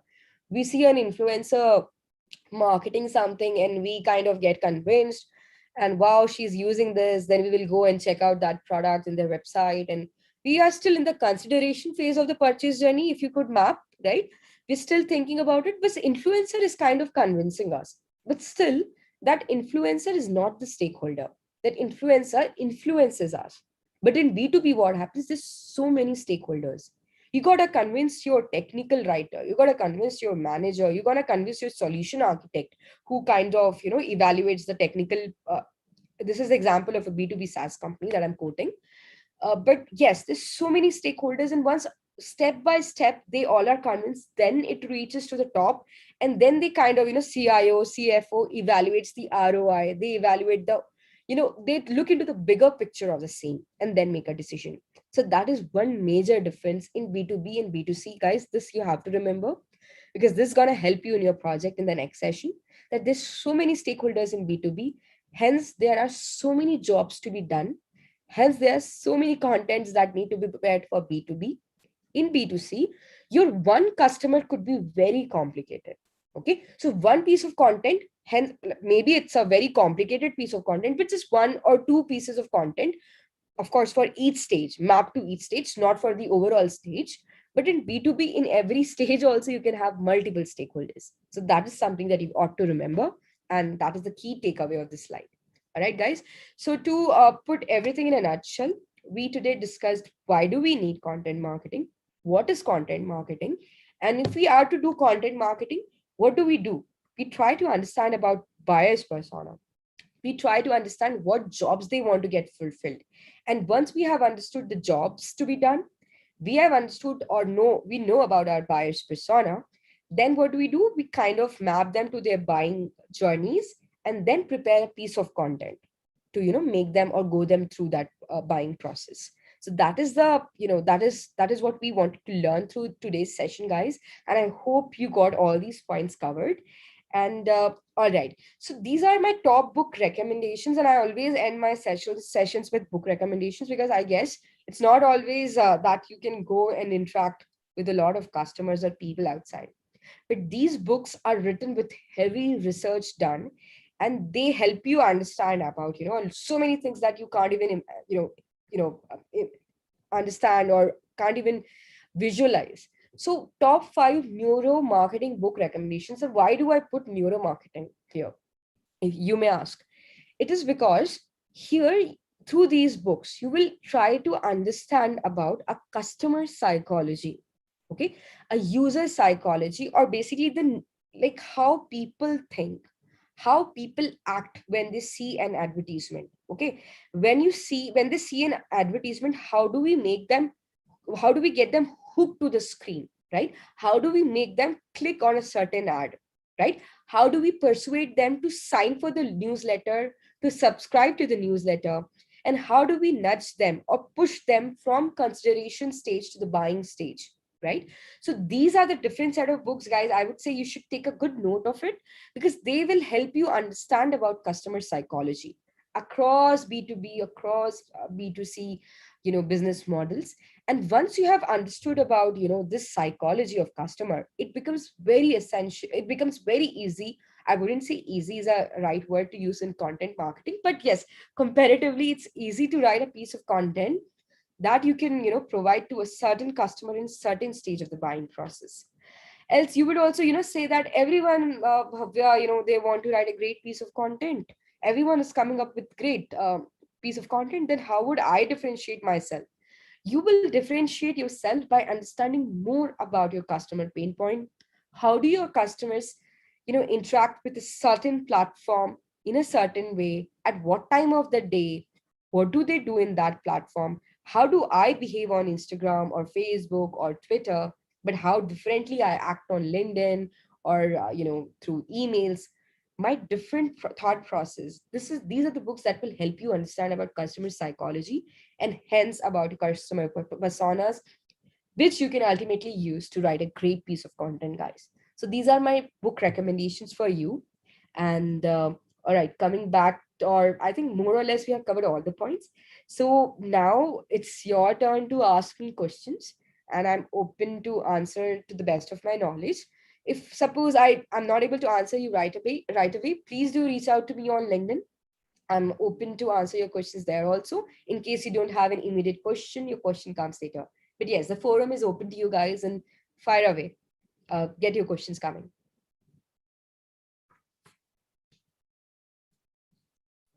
Yeah, guys, you can ask your questions. Let me check YouTube if you're asking questions or not.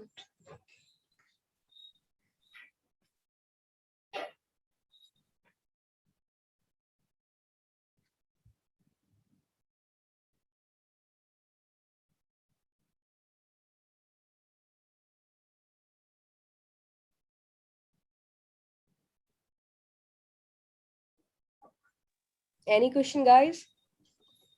Yeah. Hi, Bhavya. Hi. Yeah, as you told that in the B2C phase, you can make a lot of webinar, you can create a lot of, email marketing stuff, or different platform is there to engage your customer. So as per your long experience, what is your top preference to create more engagement with your loyal customer, and make them to come for the product over and over? Like, there is a business of real estate. Real estate people are calling customer for the this sightseeing project, free webinar. So what is your you know preference, what you would like to suggest? All right. So I would say that there are two different things to this question. And one is to create loyalty. That is, you want your existing customers to come back to you again and again, right? And the Yeah, other yeah, thing right. is you would want new set of customers also, right? In Mm. either of this case, I would say in my experience, what works best is case studies. Okay, case study is something that you can send to your new set of customers also to convince that how your products or how your platform or services are creating a difference in the market. How are people able to solve their challenges, right, with the help of your product and your product's features that are so superb.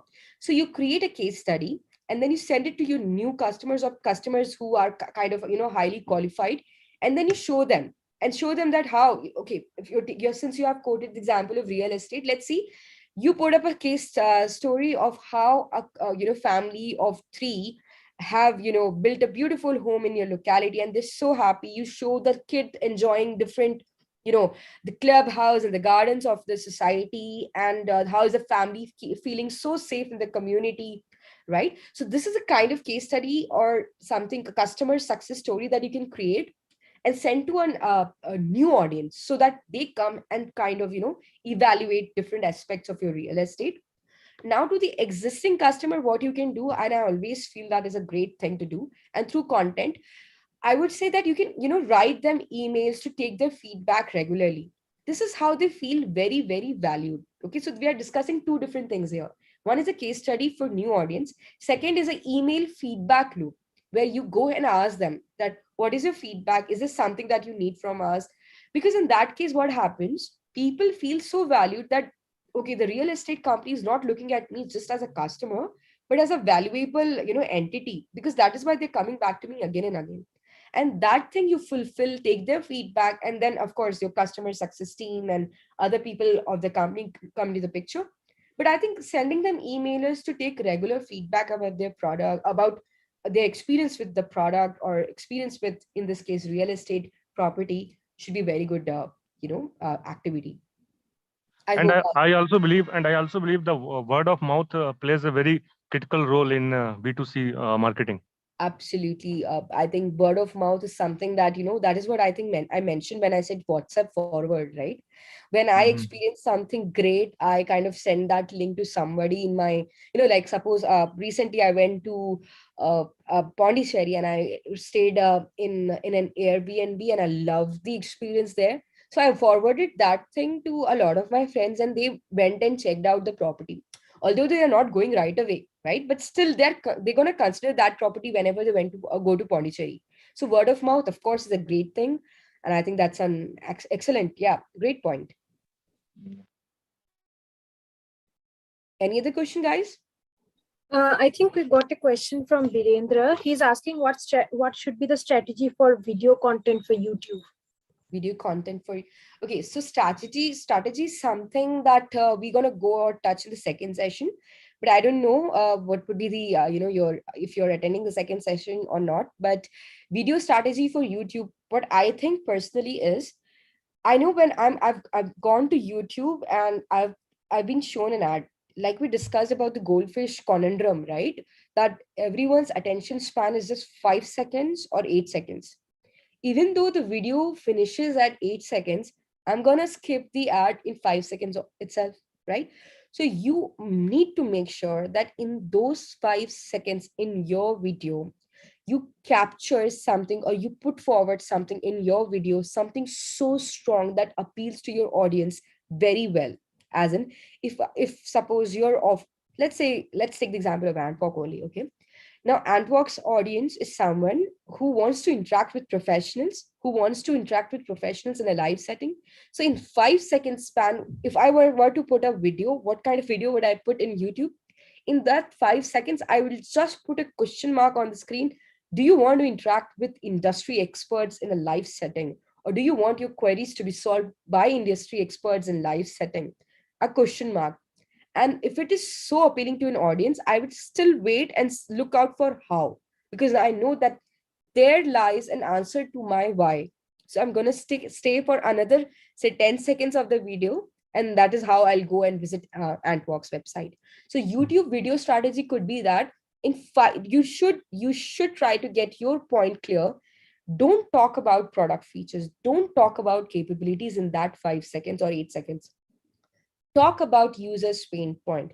Talk about their aspirational goals, because that is where they will think of themselves not as customers, but they will think of themselves that the company sees or understands our emotional needs, our aspirations. And then once 5 seconds are done, then talk about your product features. Do that, I would say. Any other question? And guys, meanwhile, share your feedback. We put the link. Please provide feedback.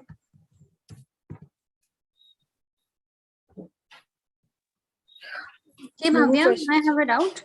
Yes, Ritu.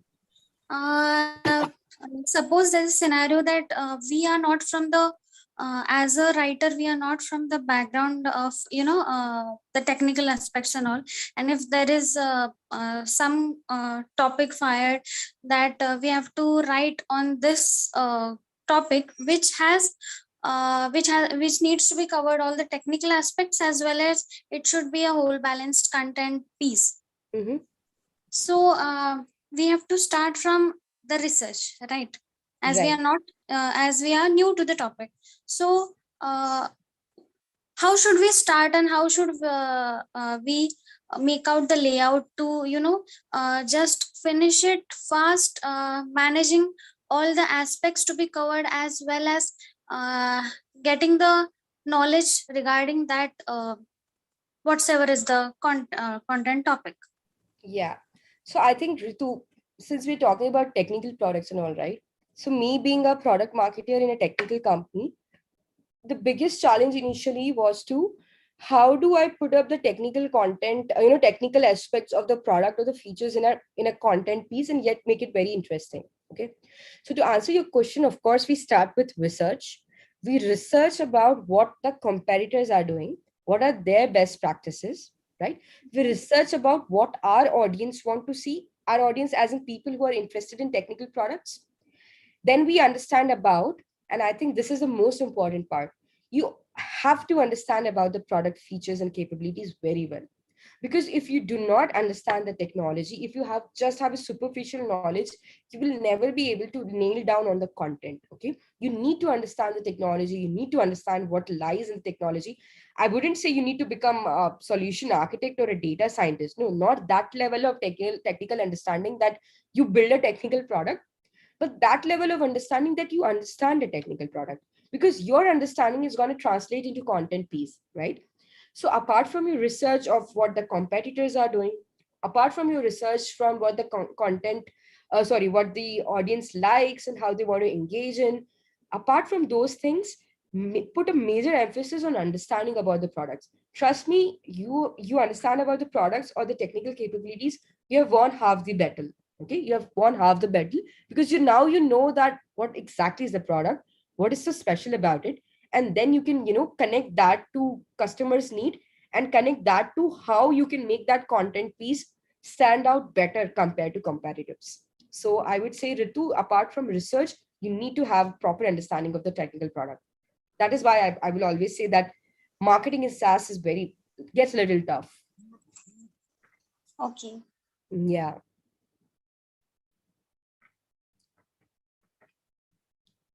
All right, guys, we have 5 minutes. If there's Bhavya, I just had one question regarding B2B marketing.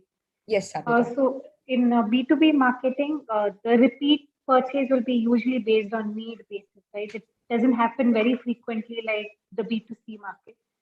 Yeah. So when you're eliciting the repeat purchase for B2B, like once you sell the product, you know that the company is not going to buy your product again. So do you spend more time on like convincing them to buy it again, or do you completely ignore those accounts and go to the next set of customers?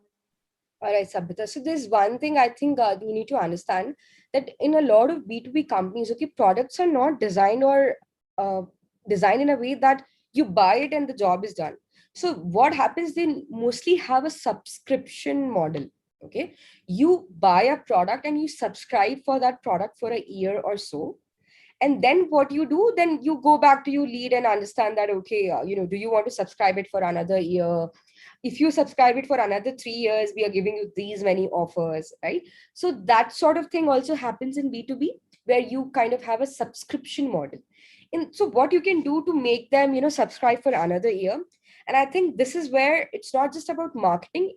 Product management plays a very important role, because they make sure that product gets upgraded. Okay, product gets upgraded, product gets better features to accommodate the changing needs of the customer. And now marketing comes into the picture. Now product manager is not going to go and talk to the existing customer. So what does marketing people do? They talk to the product managers, they understand what are the new features, what is the newest addition. They design a collateral, they design a content piece that translates that new additions, new features, and then they send it to the existing customer, telling that, hey, see, we have added these features, so we hope that it's going to enhance your experience. So would you consider us for, please consider us for another year. This is one way to look at it. And another is to offer discounts. Okay, that is also another promotional activity that falls in marketing, that you kind of offer loyalty bonus points, you kind of offer loyalty programs. Okay, since you are a loyal customer of us, we are offering 10% discount to you. So there are different ways, Sabita, to engage with audiences when they are in the subscription models.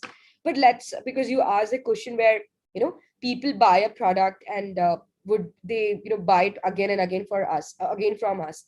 So in all these B2B companies and all, if they buy something from us, trust me, there are hundreds of competitors reaching out to them, to make them or convince them to buy their product in the next year. So what you got to do, keep a good understanding of the competitive landscape. Okay, understand what your competitors are offering, understand how they are different, or where their competencies lie, or how they differentiate themselves. Use that to create a competitive comparison and put yourself better than your competitors.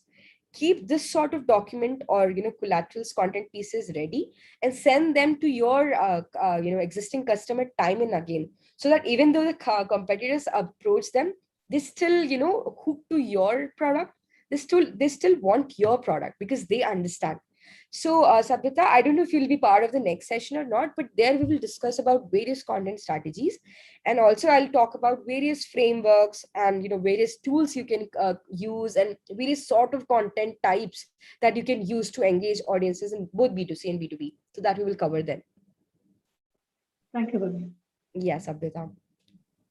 All right, Uh, guys. yeah, Bhavya, I would like to ask was just last question, just a Yeah. simple question. That you have raised a very interesting point while you were delivering this whole lecture. You told there is a proper consumption time for sending the email and everything. Right. So, according to you, what would be the best time for sending the mail to your customers?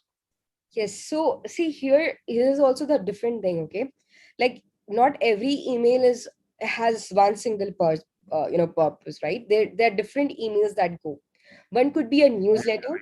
Newsletters could be a weekly or bi-weekly once thing, right? If you send too many newsletters to your audience, what will happen? This called I often use this term. It's called cognitive overload. They see too much of your emails that they don't want to see it. This happens with me in case of Flipkart and Amazon, that I see so many offers that I don't want to see, right? So bi-weekly once, if you're sending a newsletter, then accordingly you need to decide that what sort of content you're sending and what should be the frequency and time of it.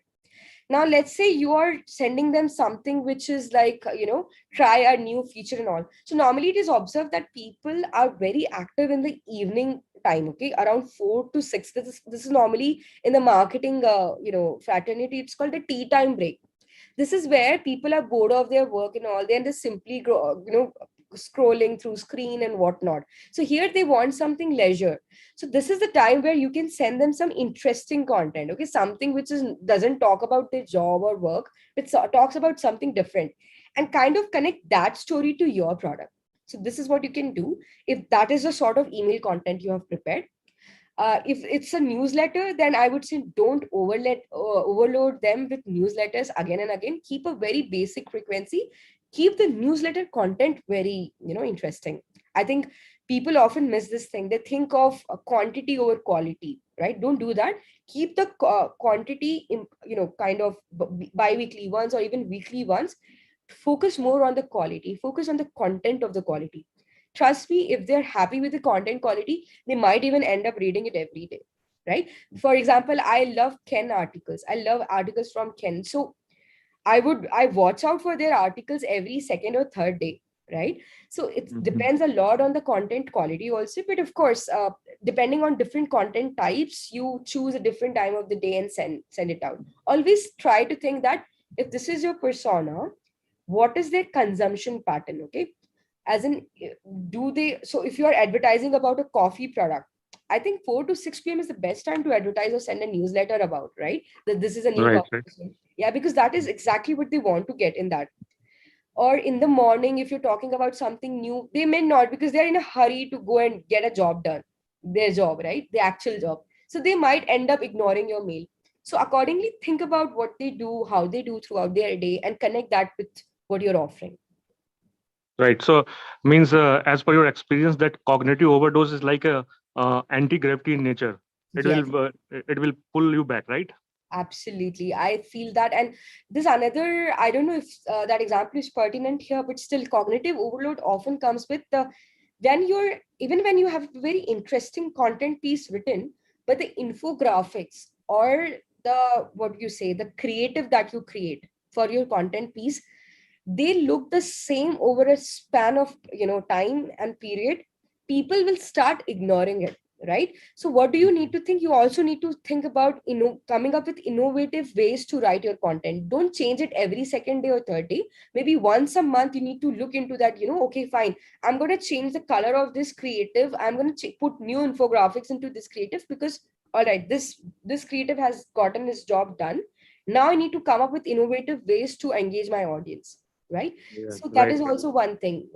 Think of cognitive overload as anything that is repeated again and again, and audience gets bored of it. Yeah. Yeah. Very interesting. Thanks a lot. Yeah. All right, guys, I think we have reached our time. We are 5 Yes. past. Yes, Rumpi. So if you have any questions, feel free to send them to me on LinkedIn or send it to my email ID also, pathak.bhavya9@gmail.com. And I will try to answer your questions. And see you guys tomorrow. Yeah, thank you so much, Bhavya. Thank you for the very awesome class. And tomorrow we'll see you at 4 p.m., right? 4 to 6. Yes. Yes, Yes. absolutely. Yeah. Yeah. And guys, please provide feedback if you didn't provide yet. Okay. Thank you so much, Bhavya. Thank you all. Thank you, Rupi. Thanks, Excellent. everyone. See you Thank tomorrow. you. Bye. Bye.